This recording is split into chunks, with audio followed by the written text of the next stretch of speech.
దాన్ని ఆపేశారు. ఆపేశాను నేను అని నిర్మోహమాటంగా చెప్పాడు రేవంత్ రెడ్డి. నేను చెప్తే చంద్రబాబు ఆపేశారని చెప్పాడు కదా.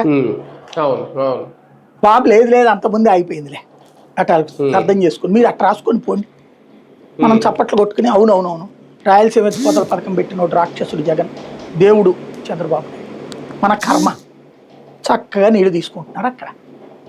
అదే జరుగుతుంది. రెండవది 2 లక్షల కోట్ల రూపాయల ఆదాయం ఆంధ్రప్రదేశ్కి రావాలి కదా, డబ్బులు లంసంగా. మనం ఇక్కడ అప్పులు చేసి అడుక్కు తింటున్నాం కదా. 2 లక్షల కోట్ల రూపాయల విలువైన ఆస్తుల వాటా మనకుంది కదా.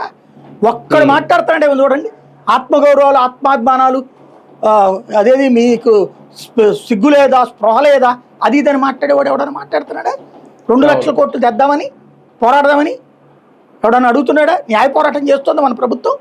ఎవరున్నా సరే, నాడైనా నేడైనా మధ్యలోనైనా సరే చేస్తున్నారు న్యాయ పోరాటం. ఒక్కటి తెలుగు అకాడమీకి సంబంధించిన డబ్బులు ఒక్కటి మాత్రం తెచ్చుకోగలిగాం మనం. ఆర్టీసీ డబ్బులు రాలా మనకు కేటాయించినవి మనం తెచ్చుకోలేకపోయాం. 2 లక్షల కోట్ల రూపాయలు కోల్పోయాం మనం తెలంగాణ. ఆస్తుల పంపకాలు కూడా అలాగే ఉండిపోయినాయి. అదే మరి వీళ్ళు సాధించిందండి మనకి. విభజన ముందు ఏం కావాలరా నాయన అంటే నువ్వు చేయొద్దు నేను చేసుకుంటాను, అదేదో వీళ్ళ ఆస్తిలాగా ఆపి గొడవ చేస్తే 2 కళ్ళ సిద్ధాంతం ఒకళ్ళు